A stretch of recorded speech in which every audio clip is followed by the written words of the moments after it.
A white-haired Shah, lord of a small province in our kingdom, stood in the open space before my father and I.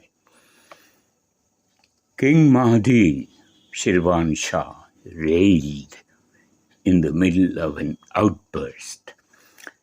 I didn't want to bring this to your attention if I didn't have to, but this dispute is over far more than my son and Marzban Shah's daughter.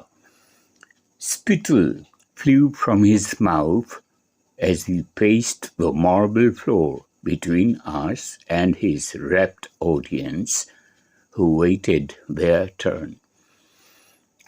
It pains me to speak of such things, but I'm afraid I must. He dropped to his knees before my father's throne and bowed his head. I wanted to roll my eyes. As I'm sure you're aware, the Marzban family has Jinni blood running through their veins.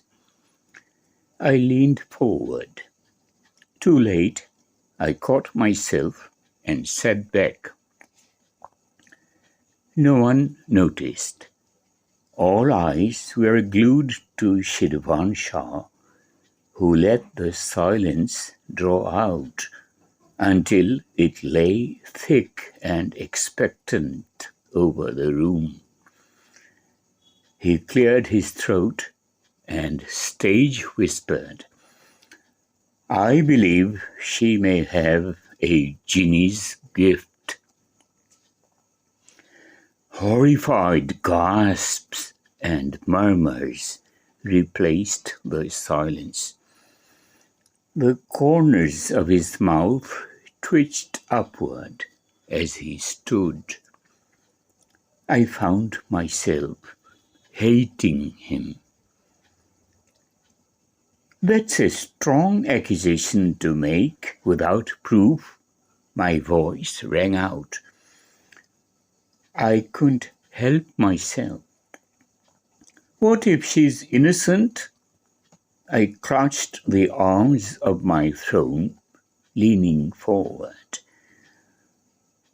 "Are you willing to risk ruining a young girl's life simply because she didn't find your son a good match?" Every onlooker shifted their gaze from Shirvan Shah to me. The hum in the room grew louder. I regretted my words immediately. "Ari," my father scolded, "it wasn't my place to judge in these hearings.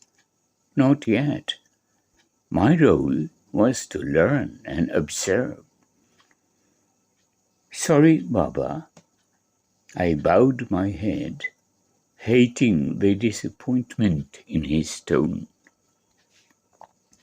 Whispers grew louder as I became the center of attention. My head throbbed. "Continue, Shah." My father tipped his gold scepter toward Shirvan Shah. As the focus shifted back to the older man, I sighed softly, resisting the urge to sag back against my throne. Imitating the serving girl once more, I sat stiff and upright, barely breathing.